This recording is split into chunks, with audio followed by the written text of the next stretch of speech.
Hi, everyone. I'm Chris Soria, the Senior Director of Policy and Programs for the National Farm to School Network. And thank you all for joining our coffee chat. So I'm going to give everyone a few minutes to join our conversation, to get their eyes on the screen, and then we're going to get started.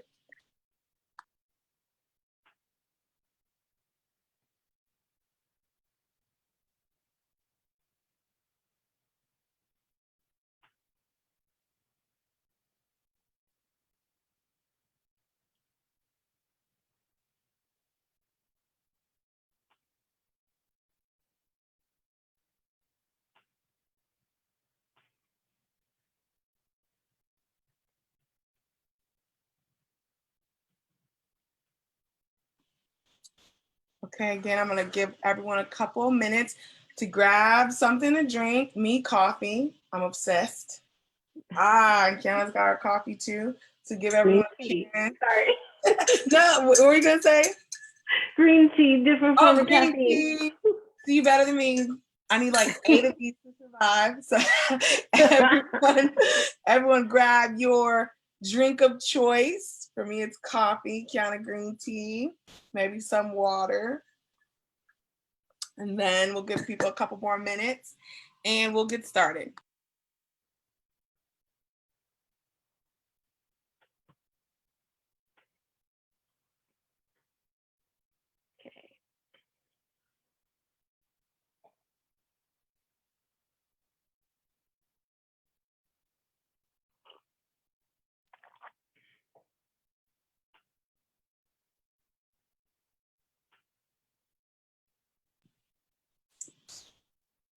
Hello, everyone. Again, I'm Chris Dorieva. I'm the Senior Director of Policy and Programs for the National Farm to School Network. And I just want to thank you for joining our NFSN coffee chat. So this is our second time doing a coffee conversation. And so for those of you that aren't familiar with the National Farm to School Network and who we are and what we do, as an organization, our mission as a network is to increase access to local food and nutrition education to improve children's health and strengthen families and farms and cultivate vibrant communities. And we do that by being a network, right? Connecting people to people, people to resources, people to ways to advocate for what they need in their communities. And so what we decided to do in creating these coffee chats is really an opportunity to engage with the broader audience about, one, the work we're doing, and really creating a platform and opportunity to just have candid conversations with organizers that are doing this work, advocates that are doing this work, organizations that are at the front lines of the issues, that we can have a deep dive conversation about issues that are important. And so for our second conversation, we decided to have that conversation about how do we end food apartheid in our communities. And I couldn't think of a better person to join this conversation than Kiana, who I had the opportunity to meet during this job when I went to a conference, and I was just impressed by, one, her presence and energy, and just her perspective that she brings to the work. And so she is working as a special consultant for Just Food and is a former ED, executive director of that organization, and an awesome woman of color that is just dominating the space of food justice, and is a space that I think we need to see more people that look like us. So just thank you so much for joining us, Kiana, today. Oh, thank you, Crystal. Yeah, anything for you. Oh, look. See, we got this recorded. She said anything for me. So next time I call asking her for something, I'll pull up this video and y'all all heard it, witnesses. Is there anything you want to add, like, about yourself and the work you do before we dive into some questions? I think a lot of folks know me from Just Food. Still doing work there in different targeted ways we'll probably get into a little bit more. But also consulting outside of the space of Just Food with different partners, looking forward to like new collaborations, really trying to continue to push our work around increasing, or my work around increasing equity and finding new ways to do that in new sectors and new workplaces and spaces. Awesome. And so let's just dive in, right? I think Yeah.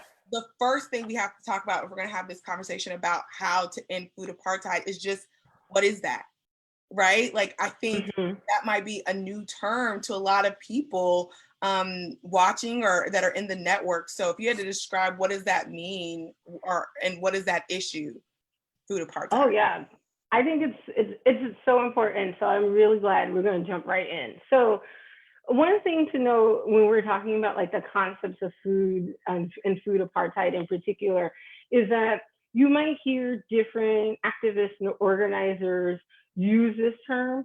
I think some of us hold different interpretations based on our lens and experience, but I think it's rooted in making sure that we're trying to divest from concepts and terms that have been brought in by academia, brought in by other folks that are considered experts, other sectors that don't really speak to the work of food, don't speak to the work of the folks on the ground, and don't even speak to the issues that they're trying to supposedly describe. So yes, you might still hear the term food deserts, you might hear the term food swamps, and you might start to hear more and more folks talk about like food apartheid. And for me, in my years of being in this space, I've kind of, it's like a spectrum, right? And like you evolve from into that.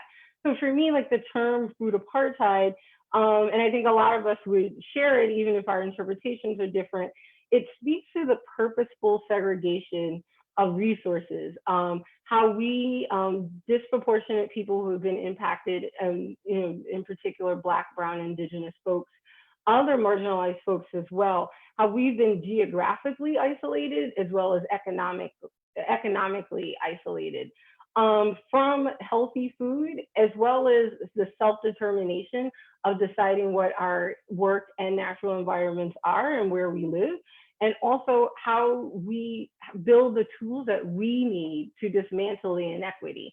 So it's, when we use terms like food deserts, it's almost, it's almost like this is a term that doesn't come from our work, and yet we're going to explain what our life and experience is.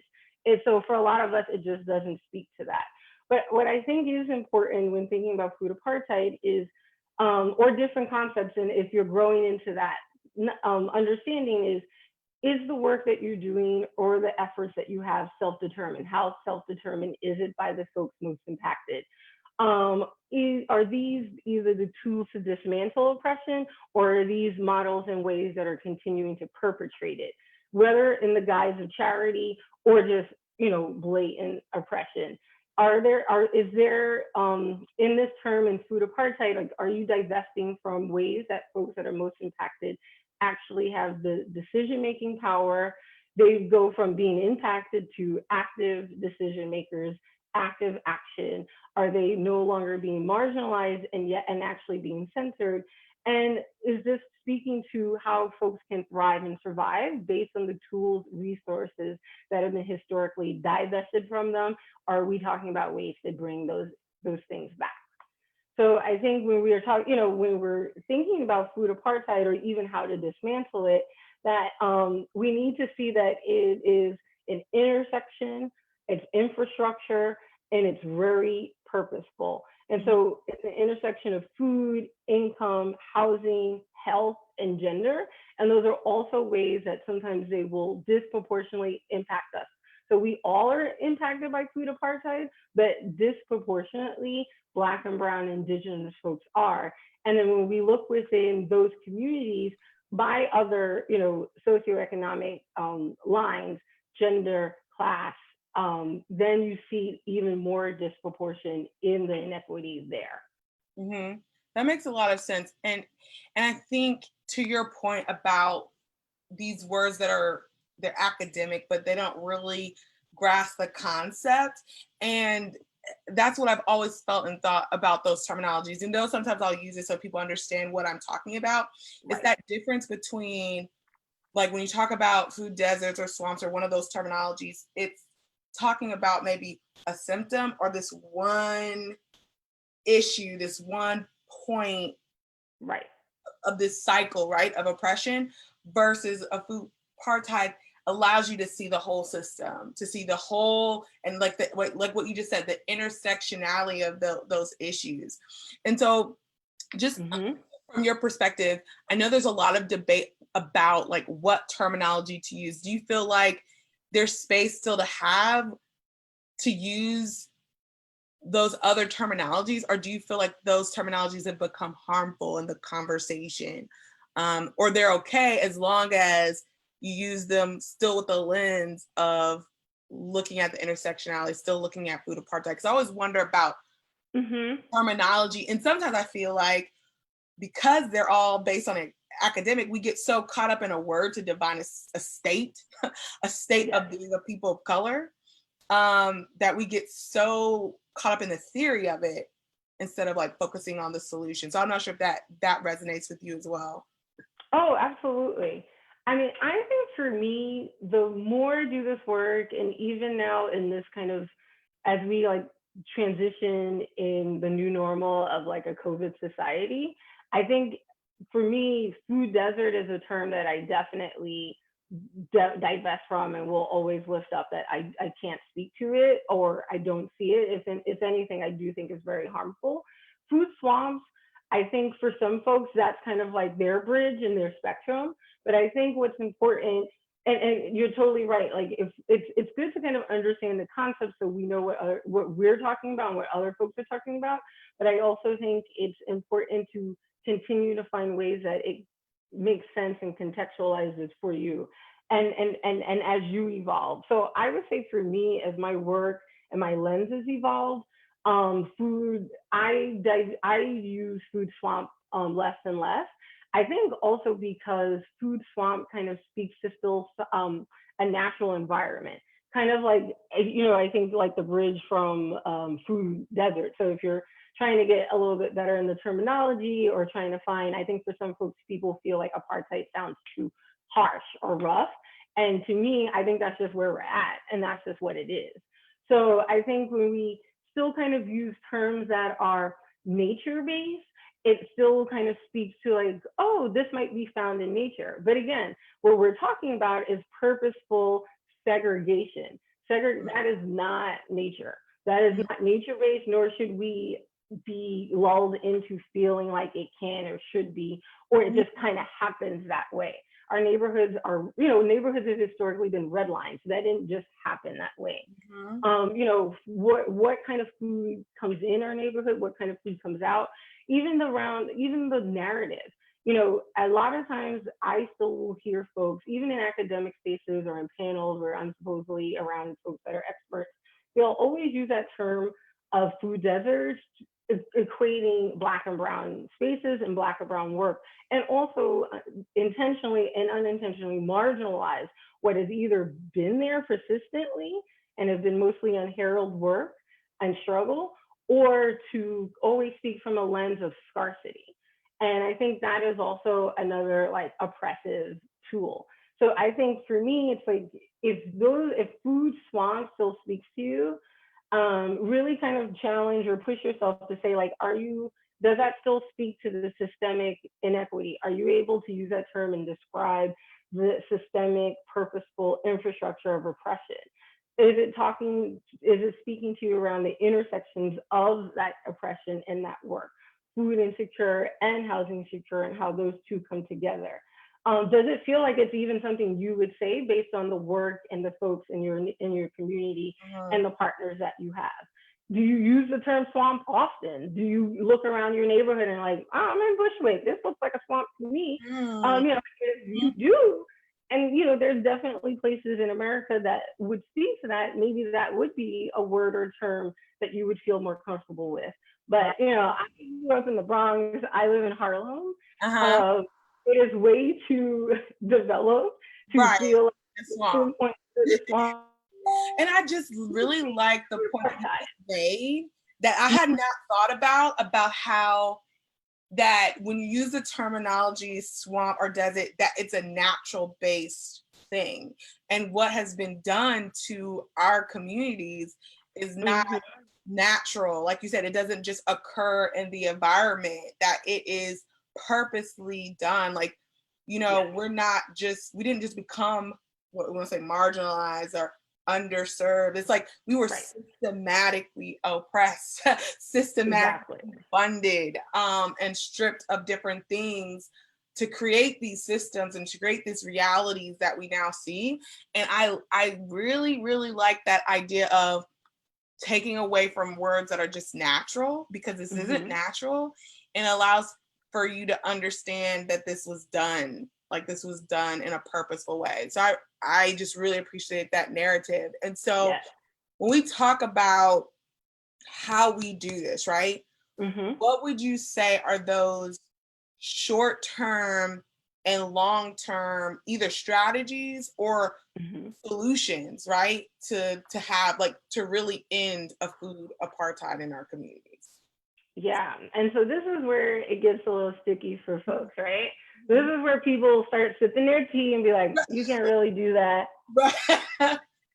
That stuff's too hard. Mhm. And I would say take your sip, take a breath, and take a stock at where we're at right now. Take a stock of what you're going through personally, what your neighborhood's going through, your community's going through, what we're going through as a collective, and what we're seeing happen in our nation, and then even think about it globally. So it's like if this is not the time to dismantle something as big and persistent as food apartheid, then when would it be a time? So Mm. that's like the first thing. So, Mhm. when we talk about long term and short term, I even reframe it as like immediate and emergent. Like Mm. sometimes folks want to, it's so hard to think about the longer, they focus in the immediate response. And we need folks there, right? We need both. We need immediate, we need emergent, because the immediate needs are really speaking to persistent structural inequities, right? And at the same time, we need to continue to find ways while we're dismantling that to build and be regenerative around alternative community driven solutions that are different than what we're coming from. Mhm. So I say that to kind of frame up the big one, capitalism. Mm. Everyone take a sip. Every time I say capitalism or inequity, take a sip. But Mhm. I mean, it's just we can't shake it anymore. We can't like dance around that capitalism continues to wreak havoc in our systems, in our daily life, our community life, our actual government systems and society. We can't we can no longer ignore the exploitation if we're looking at capitalism even in our food system around labor, land, resources, um, people harvesting from farm to fork, as folks would say. Even in our own seeing food is essential. What kind of food?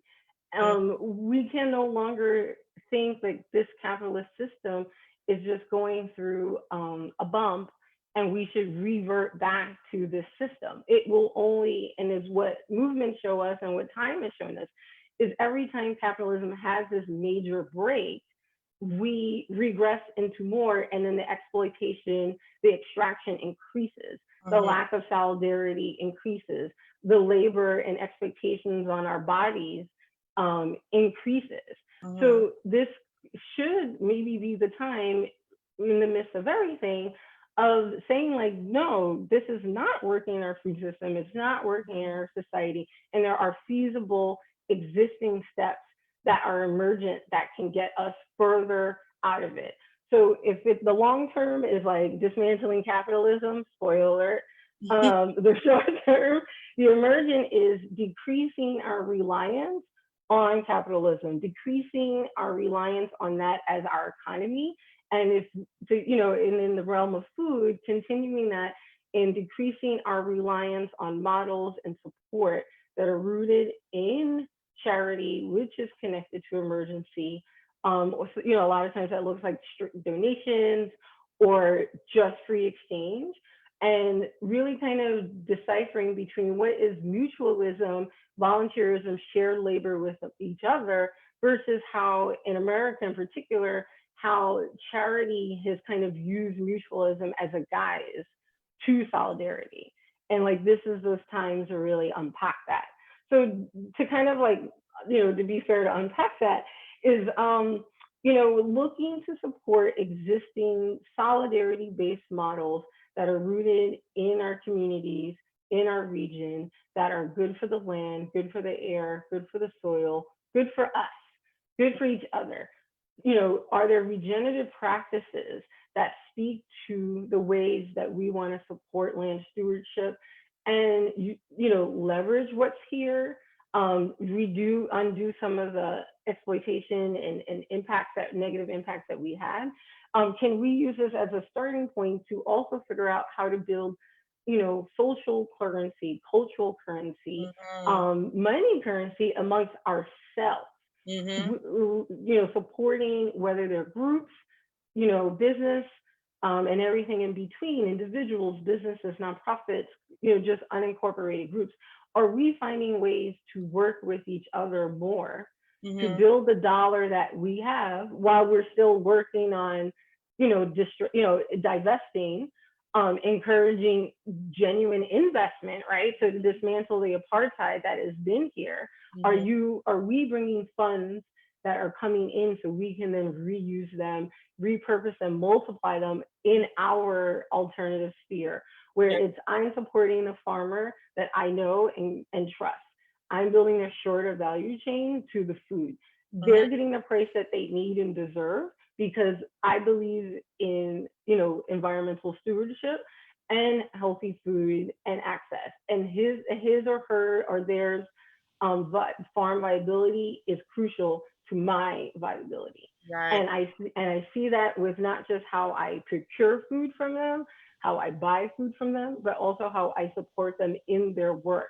Mm-hmm. And while there are times that we need to support each other through donations or free exchange, there are also times that if this is going to be again viable long term, then we need to start thinking about ways to build, models and spheres and intersections that speak to the currency that we want to have and cultivate more.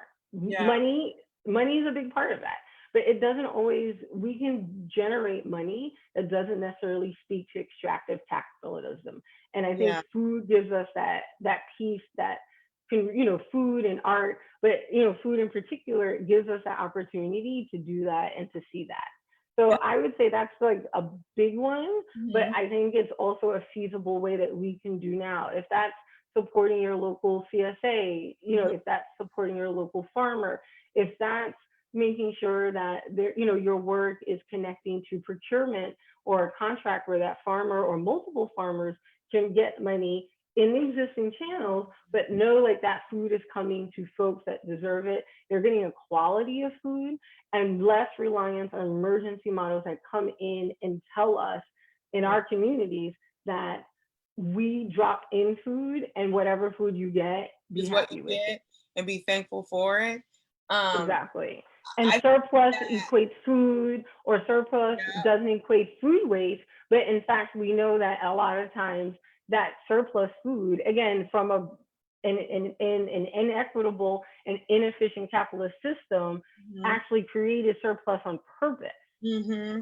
If the more we divest from that surplus, we actually then are creating genuine opportunities to support each other in bringing quality, healthy food that was raised well for a good price, that we are also able to be afforded to pay that price to get it in our community. And now we're all, enjoying the bounties of what is existing in regional, seasonal, and cultural.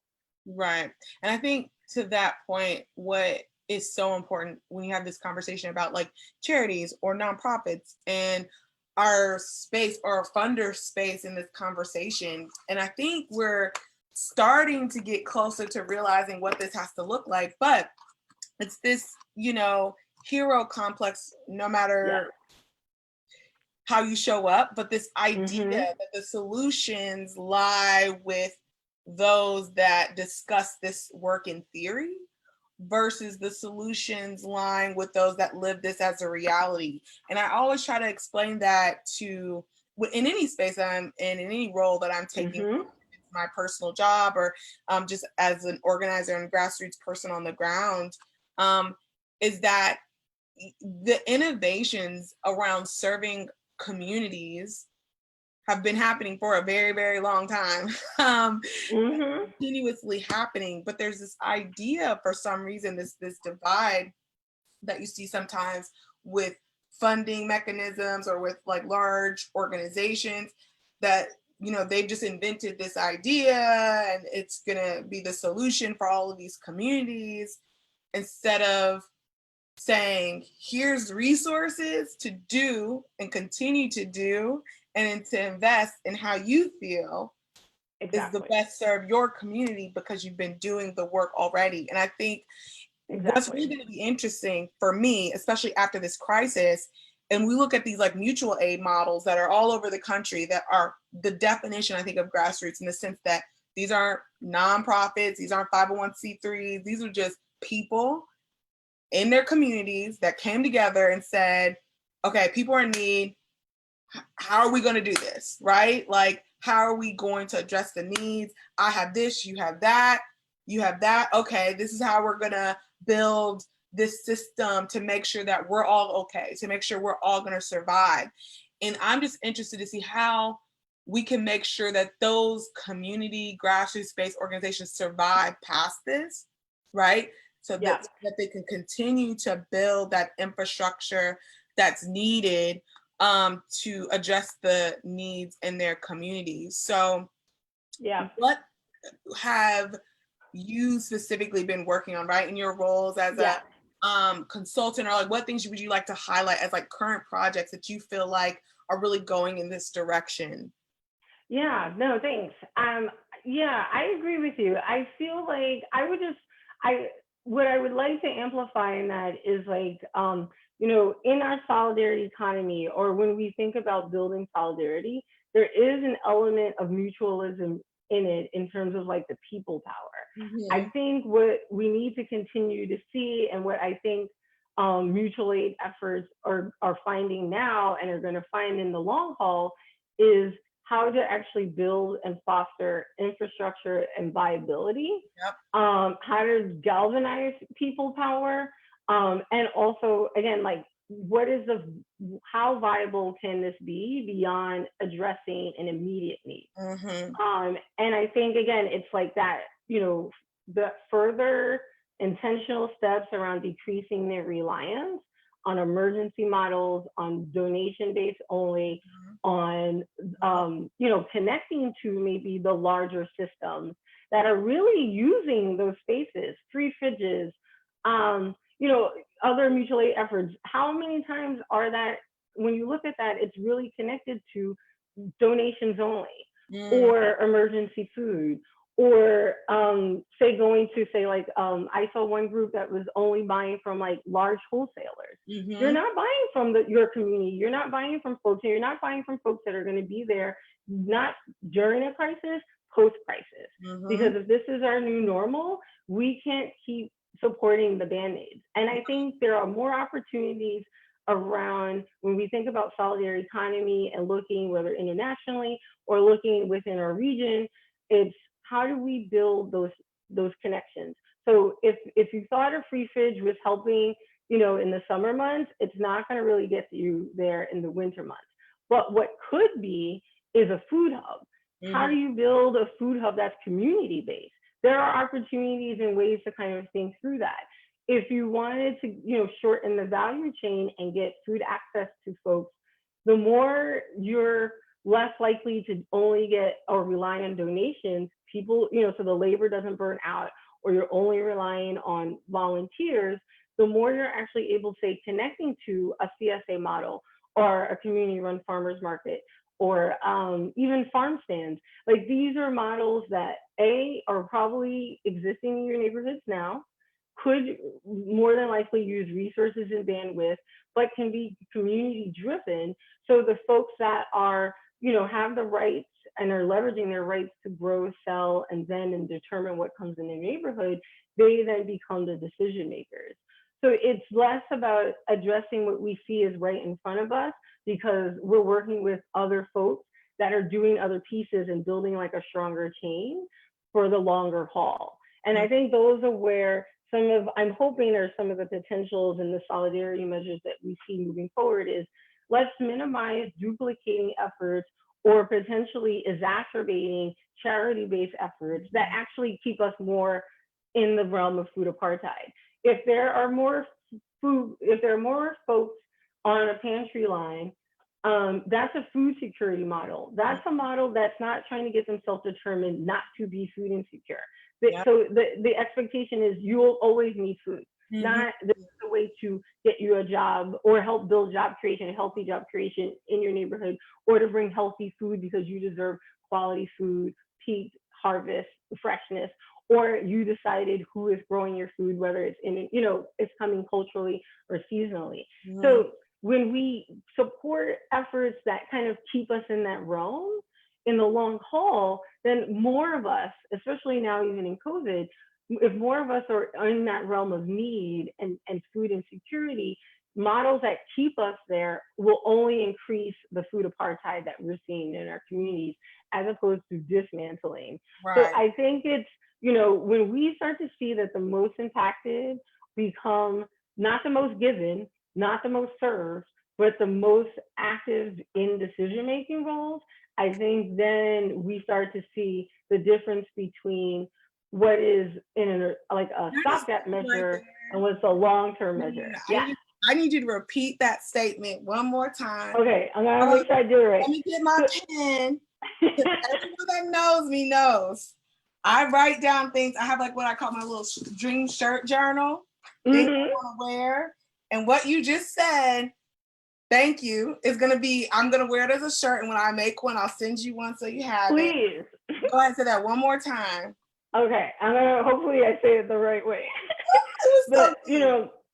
so if we want to dismantle and end food apartheid in our communities, it starts now, right? And that when we start to really feel like the work and the efforts that we see, when the most impacted Mhm. are actually the most engaged, when they're in their most active role, they are the decision makers, they're the ones with capital, they're the ones acknowledging and stewarding land, they're the ones deciding even the policies. Like we didn't even touch on the policy piece. Like solidarity economy is rooted in social, political, cultural, and natural. So when we start to see the folks that are the most impacted Mhm. become the most active, Mhm. then we know that we're working to not only dismantle food apartheid, but the models that we're supporting are moving us there. If we look back and the folks that are most impacted remain impacted and Mhm. just increase in number, Mhm. or they remain the end, scarcity, then we haven't reached it. So Right. to me, it's like, how do we continue to learn with each other what is viable, what makes sense for this particular community, and who should be the drivers of that, and how do we leverage infrastructure to get us there? And how do we also, we can't act like policy and advocacy is on the side, Mhm. or we can no longer allow maybe folks that don't really do that work to speak for us in our work, especially folks of color. What we really need to do is continue to find ways to leverage our lived experience to become informed in how we want policies from the grassroots to the grass tops to be. And that we don't necessarily need, let me take that back. We do not need tokens Mm. speaking for us. We do not need people who are only going to get a box check in order to speak for us. Because as we see, then those policies don't come to us. But Mm. what we do need are feasible mechanisms that speak to the actual work on the ground.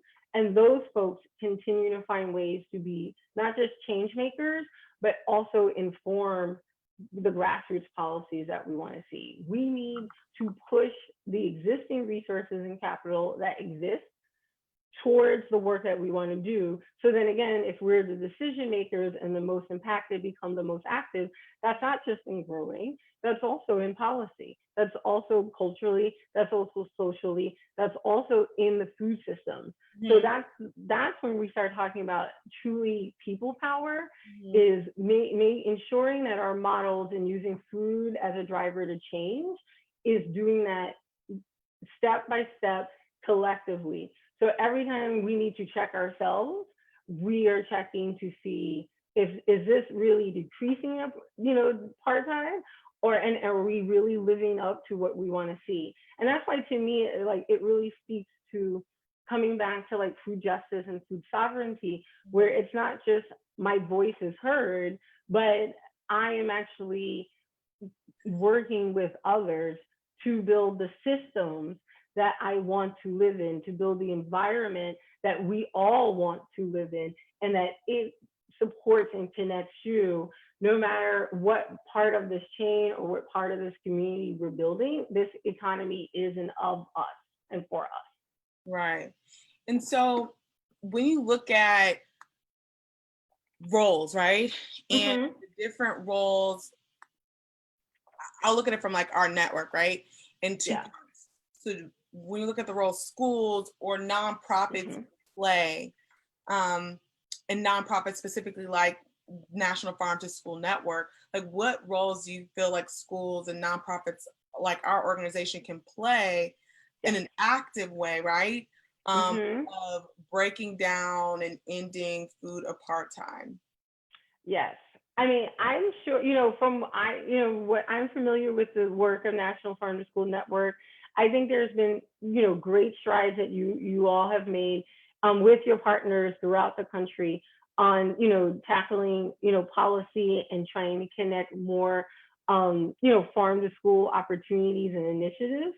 But I would also say, with the lens of, dismantling food apartheid, really using this network to push us in towards the power of procurement, Mm, even if that means continuing to push on what policies we, continue to see or need to change.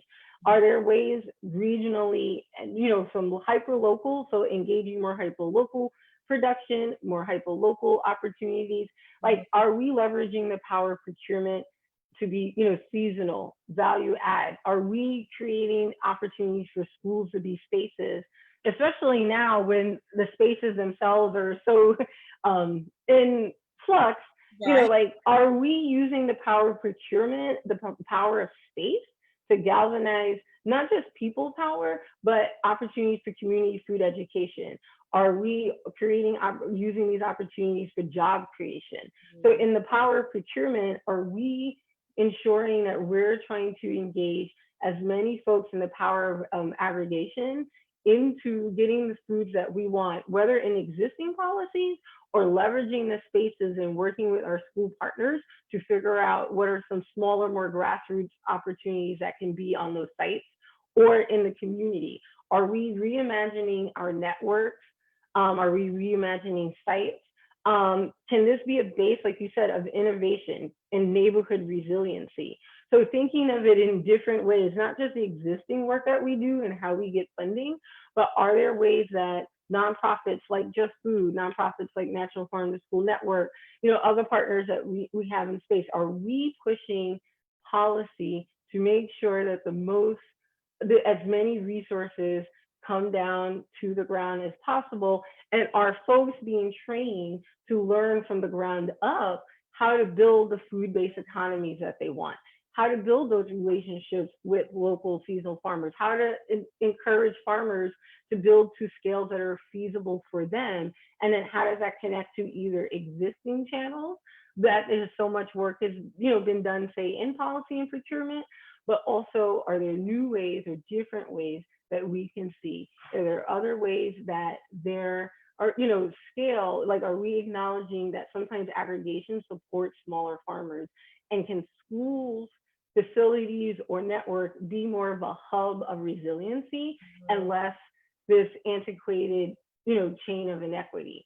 And how do we connect each other if food is our driver, if food is our connector, beyond what our roles are, acknowledging where our capacity is? Are we in this new age trying to really see different ways that we can connect each other? And so I think that becomes a really good opportunity where schools then don't become just the places of repression or figuring out like how to like homeschool and all those things, but they can actually be seen as places to pack, places to aggregate, mm, places to maybe use differently for hub work, for CSA models, for a farm stand, and how do then the communities themselves meet the needs of that school community.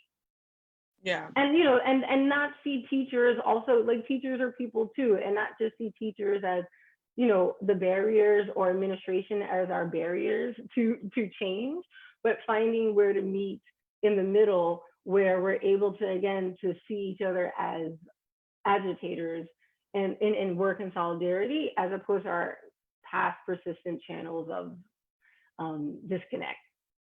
Sorry, that was a long one. No, that's so important, because I think we have to have that conversation about not just understanding the issues, right? Yep. But like, how do we play an active role in dismantling these systems, right? It's not enough to be aware, to be educated about, unless we are actively working towards that.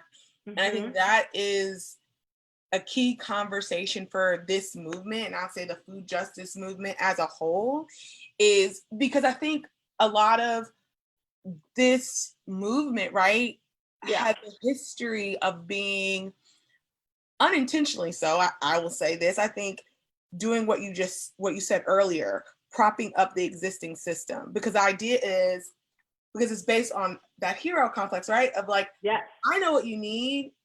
You just need food right now. And then we're done. Solution. Right. And no, not saying that there cannot be systems that help feed people right now, because that's a real thing.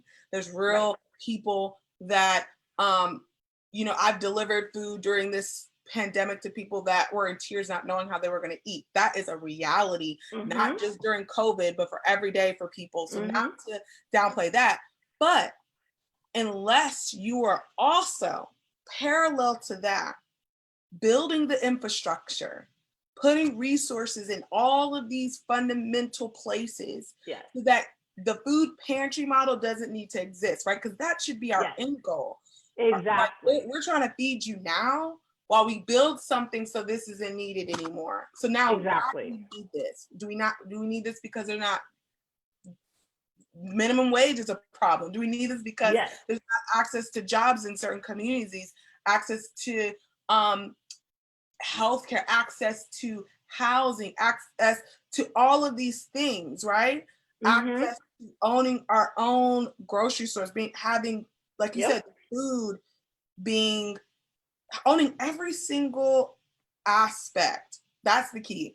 Having ownership, and what you said, actively participating, right? The most impacted people are the most active, the most power in the decision-making process. Those things have to be happening at the same time. And I think the movement has been really stuck in this space of, let me just continue to serve what I think you need right now. You need this. And so that's what we're going to keep on doing. But we have to put energy, resources into a space that builds that institutional change. 100%.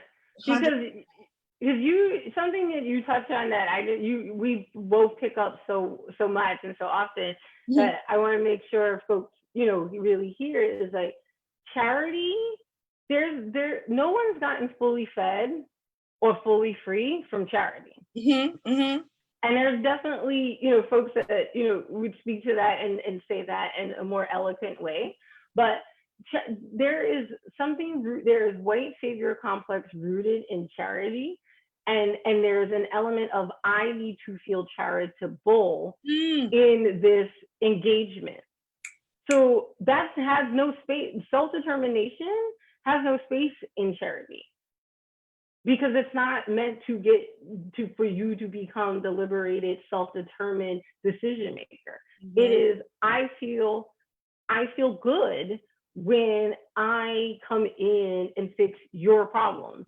I'm not going to address or dismantle the segregation of resources to why you even have this as a problem, versus why it's not my problem. We're going to just talk about it from a place of, it's your problem, I have the answers. Not, I have the answers, tools, resources, skills, money, and capital that I'm also deciding how I give to you.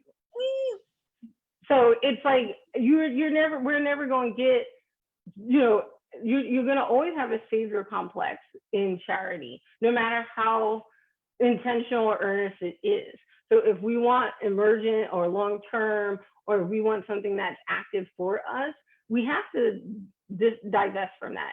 If you're talking to food pantries and they're not talking, in my opinion, and if they're not talking about their plan is undoing their work and putting themselves out of business, then I have to question why. If you have food, if we have a food system, and this is not, calling out any one particular group, but if we have an emergency model that is charitable, that then also becomes a guise to what they're doing in that charity. So it's not just to feel good or to look good. It's also, I now created, first I sold it, not you. So first I sold something and created waste. Now I feel that I got top dollar from the economies and groups and sectors that I thought can get me top dollar. That's not you. That's not our people. That's not our neighborhood. And now I have surplus. I have excess. I have waste. Well, good thing that there are policies that offer me tax breaks and incentives for me being charitable in my donation, or giving you my waste. And so now that waste is no longer considered waste, it's considered emergency food. That's a system that people are going to persist, even now in the crisis, we've seen, the top elites increase their wealth.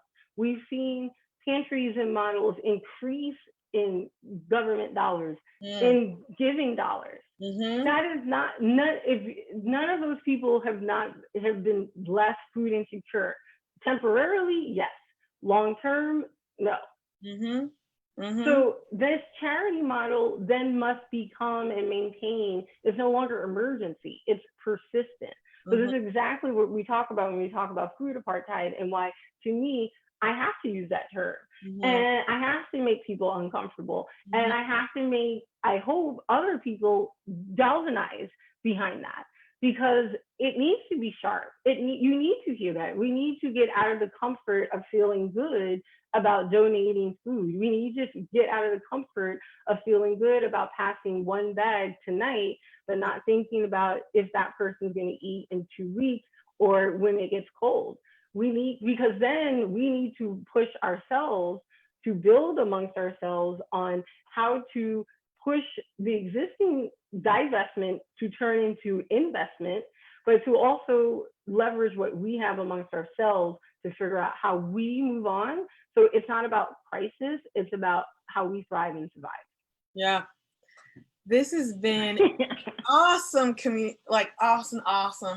conversation. And I hope that everyone got so much from this, as much as I did, honestly, and just a perspective that I think I'm gonna take with me in a way to sum up how I've always felt about, just the most impacted, having the most power in decision making. I feel like that sentence sums up where I feel like the shift in this movement needs to happen. Where I currently feel like the shift in our organization is happening.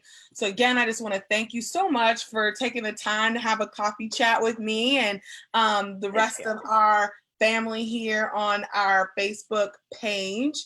And again, if you want to reach out to Kiana and know more about her organization and the work that she's doing, we'll make sure it is posted on our Facebook page so that you can follow her and stay connected. And again, I'm Crystal Orieva. I am the Senior Director of Policy and Programs for the National Farm to School Network. And we are looking forward to continuing having these conversations, coffee chats about the issues and the work that is happening on the ground. And so if you have any ideas for topics that you'd like us to cover, please don't feel shy about adding that into the comment section.